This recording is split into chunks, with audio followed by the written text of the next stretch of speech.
Michael! SGC here, and this time we're on time. Comics. Let's do this. Flash 19. Apparently you have to read dial H between 18 and 19 to figure out why he lost his powers, but I'm not gonna do that because I don't care about dial H. But at least they sort of explain what happened briefly, so that's kind of good stuff. And then now it's Reverse Flash. Shows up on this like fold out cover, but it's at the end, and I guess now with Barry losing and then getting his powers, that's kind of be interesting. But then now he figures out that it's like, with numbers wise, it's totally impossible to have that happen again. So what was the point of all this? My Management, pretty great issue. I mean, with a guy who can like feel or hear the thoughts of like everybody within 15-meter radius from him, pretty hard to catch him off guard. But they actually did it here, so good stuff there. And then more story, more people involved, and yeah, go Mind Management. Journey into Mystery, change of artist, sad for me. But after reading it a bit more, it was pretty okay, I guess. This is sort of like a one-shot thing. I mean, with the wolf and the whole gang of people rather than just Sif was kind of different from the whole dynamics from the previous arc of just her and those three other dudes. Now there's Thor and the I forgot the three. Anyway, it was pretty interesting to see her sort of on the sidelines. She's pretty much not really in this comic, which is sort of sad. But yeah, it was interesting to see a different side and different people, or the dynamics of like the characters at Asgard. So anyway, Helheim, he comes out and saves some kids. I saw James Stokoe's second printing of this cover, and it's just amazing.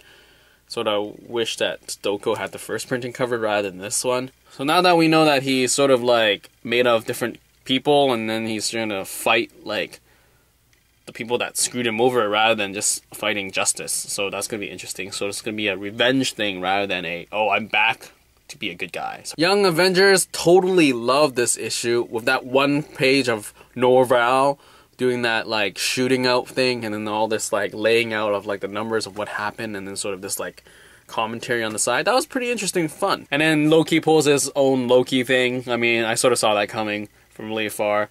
Though the parents thing's kind of weird, don't know how to explain that, because they didn't really set up the rules of this like ultimate dimension thing. But I guess they are in a jam once again, but it's gonna be cool. And there was a lot of more Kate action in this issue, so that was a lot awesome, because I missed her since the first issue. Avengers Omega Flight is totally wiped out, and things are crazy. There was this Evolve thing that was pretty cool. I mean, like just different costumes, especially Cap's costume was pretty like wicked future-ish. And now I guess there's this conspiracy as in like what is online now, and why did that guy sort of hide it from the Avengers, because they need to be on the know, but I guess he didn't want them to know. So I guess more conspiracy stuff here, and yeah, Avengers. Batman Inc. Azrael is here, and then there's sort of a Man-Bat, not really Man-Bat thing, though the fold-out cover has Man-Bat on it. And it's just, I guess, Batman trying to, like, kick Talia's ass, pretty much. And then you see Ra's al Ghul, who's not very, like, impressed by Talia. And I guess that's pretty much it. This issue was, Fury Max, Barracuda doing the things that Barracuda does, and Fury is here to take him down. More sort of, like, character development on the side of politics. I mean, you see that side of the girl that Fury's been sleeping with, that politician's wife, and then they have this like dynamic, or not dynamic, but like argument just to bring up their character development more. And yeah, Fury is being Fury, and he's hopefully gonna get out of this alive, maybe. Wolverine X-Men, Dog sort of loses it with the people that he brought with, and the kids are sort of developing. I mean, that eye dude sort of finally found his ability that he can see things, which is really, dude, you have so many eyes and you couldn't know that your ability was to see things. So that was cool. I mean, and then Wolverine sort of have this like revelation as in like, oh, these kids are kind of cool, they can survive on their own sort of thing. So yeah, and yeah, Guardians of the Galaxy, love Gamora in this. It's really funny how Ed McGuinness is drawing her so like much bigger in Nova, while here she is such like slender build. Though it's kind of weird. I mean, with last issue, Gru sort of got owned and now has to be grown, and now Drax is sort of like offline and just not being himself. So I guess not that much of a change. Though the action was pretty cool, I guess. And Iron Man fighting alongside them. Rocket Raccoon is sort of doing his own thing. But I do wonder where they're going to go with this, with the whole like kingdom. Just like, didn't they deal with that in the first issue where he went to Earth to save the king, save the Earth, and now this kingdom, his dad's coming out and go like, you're under arrest, Guardians of the Galaxy. Jupiter's Legacy, aka Jupiter's Children. I grabbed this Dave Johnson's cover because I wasn't really impressed with Frank Wiley's cover. Though I was going to pick up Brian Hitch's cover, but then, yeah, this one was a lot better.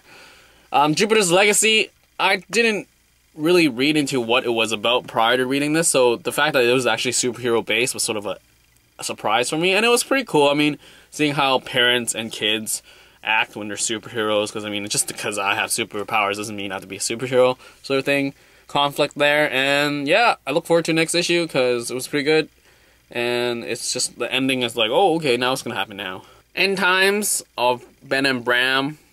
End is here. Full out fight between angels and demons, and just weird things happen. I think this issue was sort of the weak end compared to the first three. It got a lot more preachy, I guess, when the whole like angel and demon thing was like we're on the same side. I didn't really get where they were going with that. Though they really bring up the whole fact that a lot of people don't read the Bible anymore, and it's really interesting to see that they have all these assumptions about God and Jesus and everything.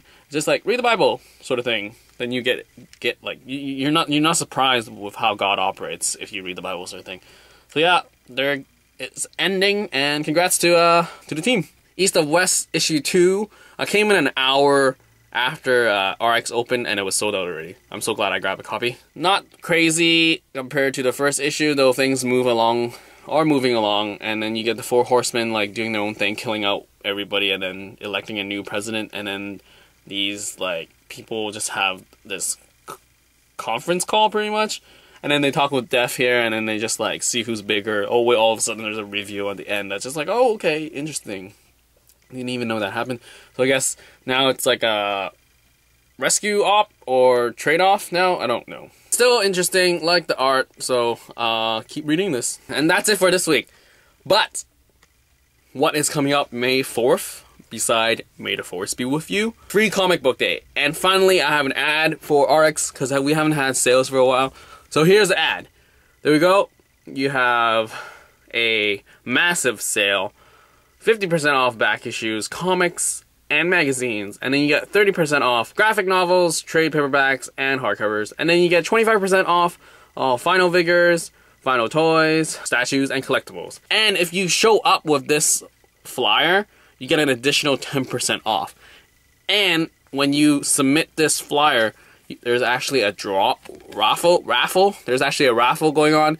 So do enter the draw, your name, everything, and then you will get something big, apparently, according to Aaron. It's something big, and yeah, so for sure, go in and grab one of these before Free Comic Book Day so you get an additional 10% off. That's like awesome, because I mean, that means you get 60% off back issues, 40% off graphic novels and trades, 35% off toys. That's a steal. So make sure you come in and grab this flyer prior to the comic book day.